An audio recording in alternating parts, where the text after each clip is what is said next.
She looked on in sheer horror as she gazed upwards, her eyes stinging from the acrid, suffocating smoke. Just moments ago, her daughter had been right beside her, giggling and twirling in the vibrant dance of celebration.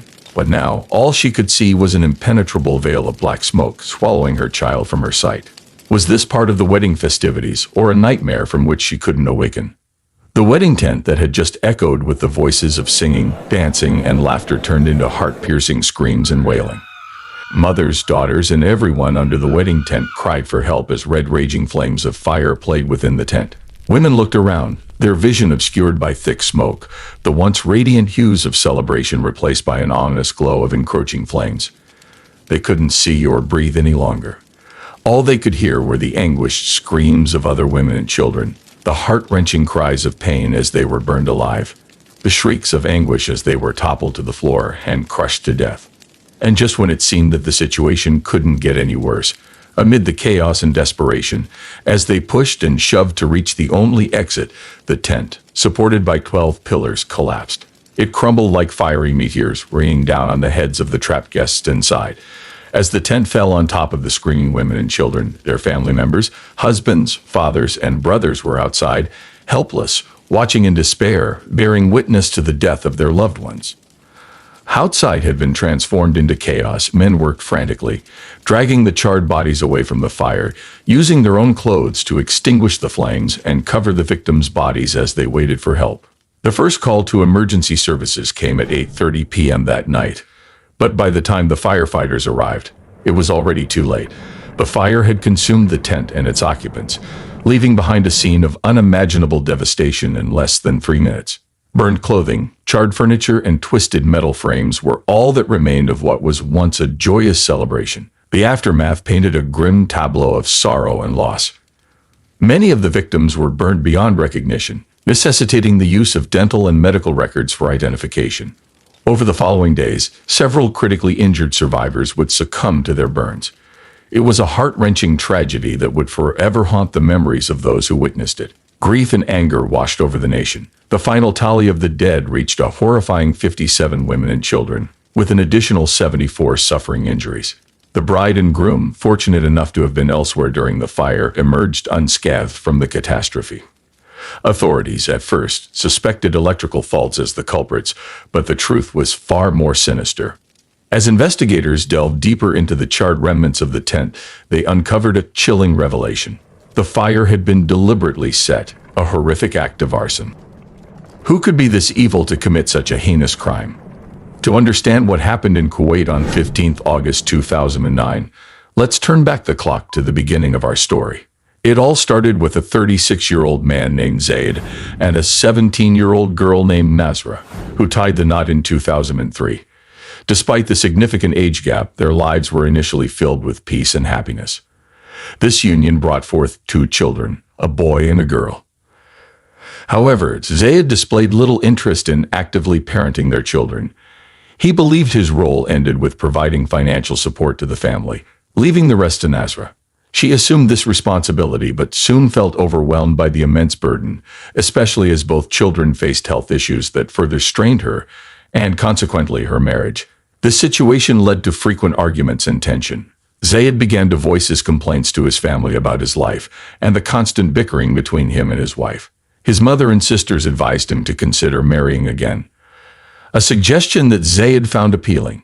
He shared this idea with his wife, who became extremely angry and firmly told him that she would never allow him to marry anyone else but her. Despite his wife's strong objections, Zaid was determined to proceed with the idea of a second marriage. He informed his family that they should start looking for a compatible wife for him. In response, Nazra, feeling hurt and angered by Zaid's decision, took her children and went to her family's home. She told Zaid that if he went ahead with his plan, she wanted a divorce. Zaid remained unmoved by his wife's threats and went ahead with his plans. Shockingly, Nazra initially showed no reaction. However, as time passed, Zaid met a new potential suitor, and wedding arrangements and plans began to take shape. It was only when the wedding date was set and invitations were sent out that Nazra realized this was not just another argument, and Zaid was indeed proceeding with his plans. Until then, she had held on to the hope that Zaid would eventually reconsider and mend their relationship. Then came the fateful night of August 15, 2009, when two wedding tents were erected in front of the groom's home, one for men and another for women. It's worth noting that these tents are enormous, capable of accommodating up to 300 people, which was indeed the case for this particular wedding. They are equipped with electricity for portable air conditioners and gas canisters for the wedding buffet, which explains the huge explosion that ensued minutes after the fire started and why firefighters were unable to contain the fire in a timely manner. As the night progressed, guests began to arrive, and both wedding tents filled up, nearing their capacity. During this time, Nasra couldn't help but obsessively think about her husband, calling him countless times thinking that she might be able to convince him to cancel the wedding. However, Zayed noticed her missed calls and chose to ignore them, intent on enjoying his joyous wedding day. Nasra's desperation pushed her towards a sinister idea. She called a cab and requested that the driver take her to the wedding venue. But before reaching there, she asked the driver to make a stop at a petrol station. Without the taxi driver's knowledge, she filled 2 bottles with petrol. Upon arriving at the wedding venue, she paced back and forth around the wedding tent, ultimately making her way to the back of the tent, opposite the exit door. There, she poured the contents of the 2 petrol-filled bottles onto the tent from the outside. After a few minutes, she went to a neighboring home and asked a maid for some newspapers and a match. Returning to the wedding venue, she ignited the match and hastily retreated to the waiting taxi she had arranged earlier.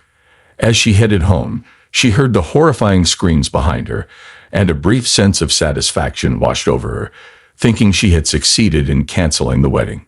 However, this fleeting moment of relief was quickly overshadowed as she witnessed a succession of ambulances and fire trucks racing toward the wedding venue. Her chest grew heavy with dread as she realized the magnitude of her actions. What had she done? After returning home, Nasra switched on her TV and witnessed the disaster that had unfolded. Her phone began to ring uncontrollably, with calls pouring in from both Zaid's family and her own, all accusing her of being behind this catastrophic event. Overwhelmed, she became hysterical, frantically calling her family to explain that she had never intended for things to escalate to this level. By the next day, the investigation began to unravel the events of that fateful day. Both the taxi driver and the maid had come forward to the police station, providing their accounts of what had transpired. During their interviews with Zayed, he mentioned that the only possible culprit could be his wife, Nasra, who had been threatening to ruin his wedding day for quite some time. As a result, the police summoned Nasra for questioning. She was in a state of hysteria, desperately trying to convey that she had never intended for things to go this far. Her initial plan had been merely to pour gasoline on the wedding tent, hoping the strong smell would prompt the guests to leave, thus canceling the wedding. However, when nothing had happened after she poured the gasoline, desperation had driven her to set it on fire, believing people would have enough time to escape, ultimately leading to the cancellation of the wedding. Never in her wildest dreams had she envisioned causing such a disaster, especially that some of the guests in those tents were family and friends whom she cherished and loved, and would never think of harming. Nasra tried to explain that she only wanted Zayd to receive the message that she had done nothing wrong to him to deserve this treatment from him, and be replaced by another. Regardless of her pleads and explanations, 22-year-old Nasra Yusuf Mohammed Al-Anzi received the harshest of penalties, the death sentence. She had been convicted of the most serious crimes, including premeditated and planned murder, attempted murder, and deliberate arson. At just 29 years old, Nasra became the first Kuwaiti woman to be sentenced to death and was executed by hanging on January 25, 2017. Her final words were a plea for forgiveness as she uttered, "Please forgive me. I didn't mean it." The aftermath of her actions had far-reaching and devastating consequences. The memory of the Kuwaiti wedding massacre remains a chilling testament to the depths to which human emotions can drive individuals and the catastrophic aftermath that can ensue.